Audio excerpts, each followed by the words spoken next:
Hello everybody. I want to title this particular video, The Misconceptions of Oppression.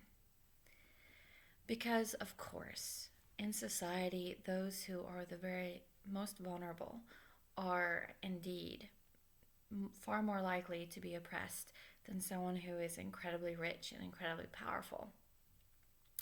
However, the truth is that oppression can be found in every single one of us. And it doesn't really matter if we are high up on the status level or quite low. And the reason being, of course, is because any of us can withhold good from any person. And no matter how rich and how powerful you are, every single person needs to have acknowledgement for the good that they do, and some kind of credit, and some kind of encouraging word, and some kind of act of love from their fellow human beings.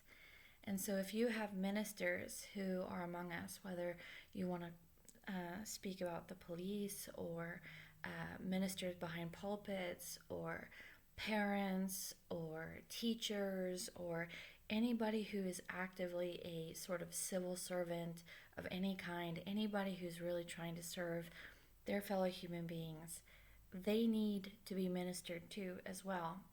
And so if they're people that they serve, just look at them with critical eyes and accusatory eyes and belittling eyes and just really want to tear them down and never give them credit or give them honor or respect for who they are or what they do or what they bring. Those people, no matter how poor, no matter how low in status they themselves are oppressors. And I think in today's society, everybody's very, very angry about injustice. There's probably no time in the human evolution where we've become so aware of injustice. And so there's some part of us that really wants to bring justice about by finding scapegoats in society where we pin all the injustice on them, and we sort of think that if we beat them up, then somehow we're going to be the people who solved the problem. And that's simply not so. It really doesn't matter if you're really fighting for the freedom of African Americans or Native Americans or women. If you are in some way approaching those problems without acknowledging and showing respect to even some of the people who might be part of those problems or might have caused the suffering of those groups, you yourself reveal that you have a heart of oppression. So all of us can be oppressors. All of us can really do wrong. All of us can really cause issues. And we all really need to get to the heart of what's really going on, which is there's something in all of us that when we're interacting with other human beings, we're always getting a benefit of some kind. We're always getting the benefit of their presence, their knowledge, their information, their character, their comfort, their love, their support. We're getting all kinds of benefits. But with each and every single person, there's also problems that come with that person, with that package. And so whenever we are holding unforgiveness against any person, we are withholding goodness, we're withholding their wages. We are actually withholding what is good and proper for people to receive for the good that they have done and the good that they bring.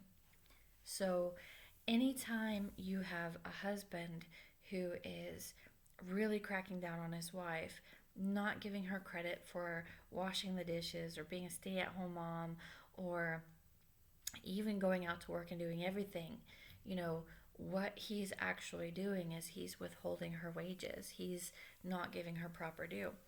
And you could even say that acts of romance, Valentine's Day, cards and chocolates and things like that is actually part of what is due to a wife who loves you and supports you and gives her being to you.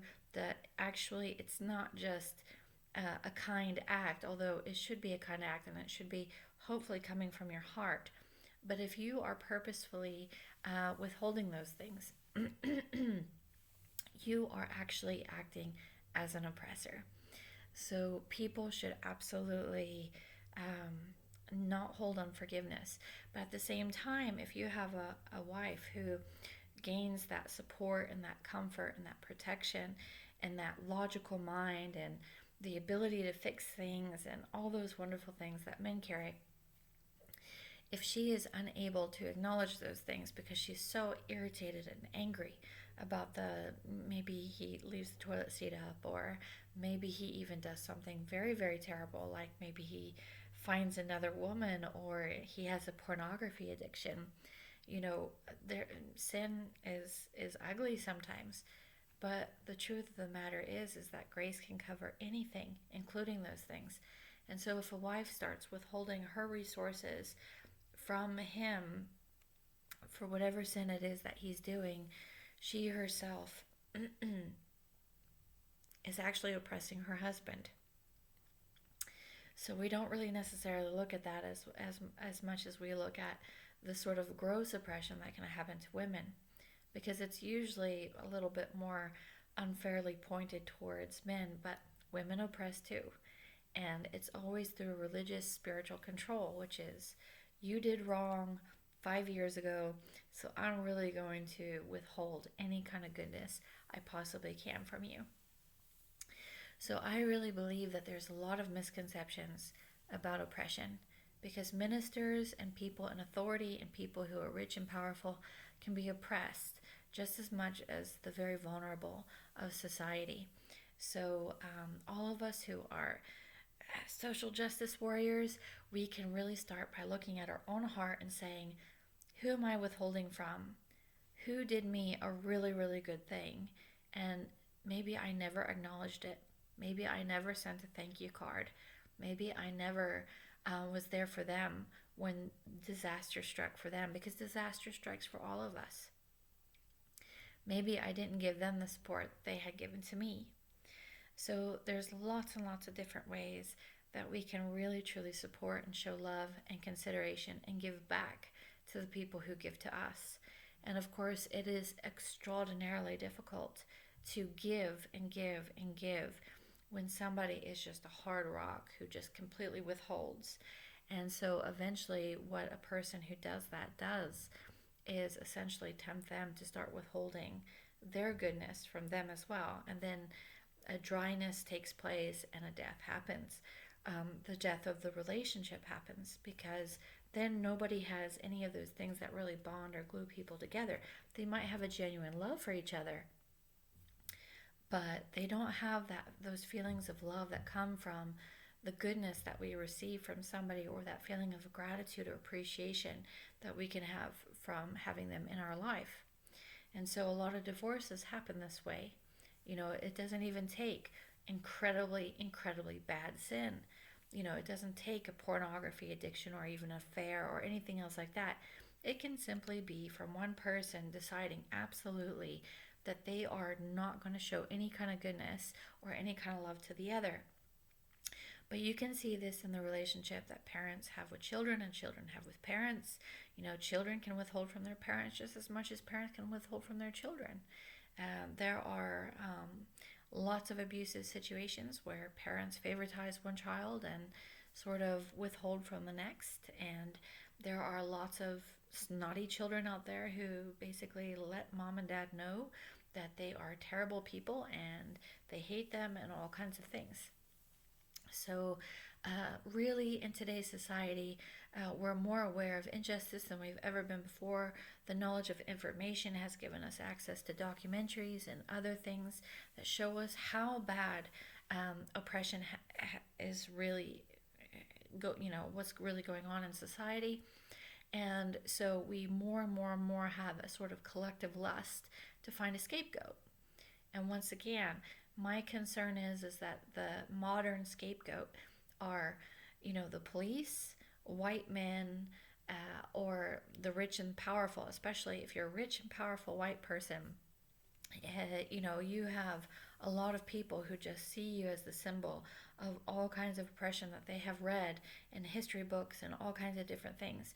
But maybe that person never oppressed anybody. Maybe they were a wonderful minister who has helped countless of people, but nobody can see past the sort of symbol of oppression that they have decided to make in order to sort of really somehow take down injustice. But nobody is going to accomplish taking down oppression until they start with the number one person. And that means acknowledging that we all can be oppressive. We can all be really, really brutal and really, really terrible. And we can be terrible to our friends. We can be terrible to our neighbors.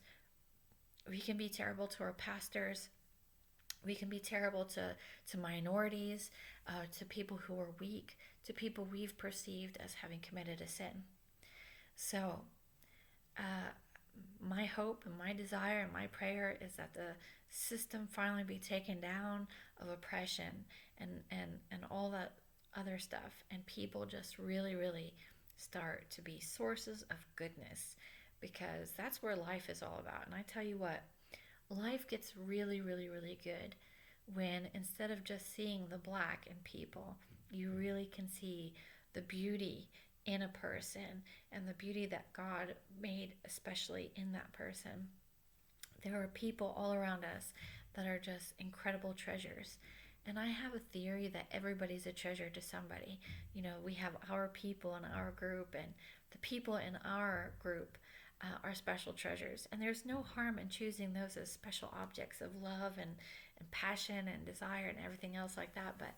Um, but you know, everybody, you know, if everyone chooses to really lavish love on the people that they are in touch with or connected to, really try to pour out goodness, try to pour out good things, encouragement, love, acts of kindness, everybody's going to get covered. And hopefully that would diminish things like jealousy and bitterness and hurt, because love covers over a multitude of sins. So I hope anybody who might watch this really searches their heart and tries to find if there are any people that they are angry with, any person that maybe they forgot some goodness that maybe even happened 10 years ago.